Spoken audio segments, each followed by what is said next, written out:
Not only do we spend more money, but that's what resulted in all the corruption. Everyone that so far that has been indicted, I believe everyone, it's because they have traded an earmark for a bribe. And people come to Washington, instead of doing what's best for our country and our future, instead of thinking past the next election to 10 and 20 years down the road, they're thinking, what can I do to get a press release back home? What project can I get? How can I get more money? It's corrupted our whole process. And fortunately, I was able to lead an effort this year to basically stop the earmarking process and force the federal money back into grant pools that people have to work for. They have to demonstrate they're going to use it effectively. But what it does to everyone sitting in the Congress is there's not an incentive to keep puffing up the budget anymore, because we're not getting credit for everything that goes on back in the state. But the bottom line of all this is that the Governor and I are standing here together is because we're trying to build a better state, a better quality of life.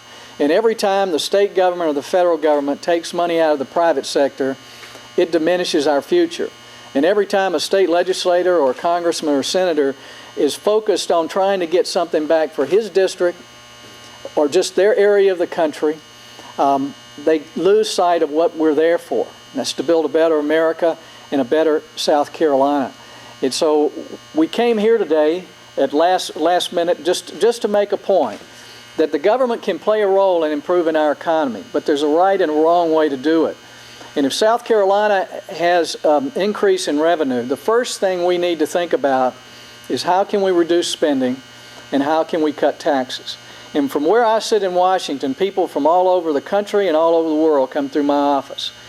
And more every year, they're looking for a country and a state that has a lower tax base, a less complicated tax system, less government spending, and a more vibrant private sector. And that's what we need to build if we want the average family in South Carolina to have a higher income and for all of us to get better jobs. So I know a lot of you probably have some questions. You may want to make some additional comments, or Governor, you might. But I'm certainly here to applaud the Governor in trying to sound the alarm that this state does not need to grow its government. It needs to grow its economy and improve its quality of life. And we do it by leaving the money here rather than taking it to Washington or Columbia. And I would just underscore one thing that Jim just said, which is the bottom line as well as to why we're both here is to ask for citizens' help.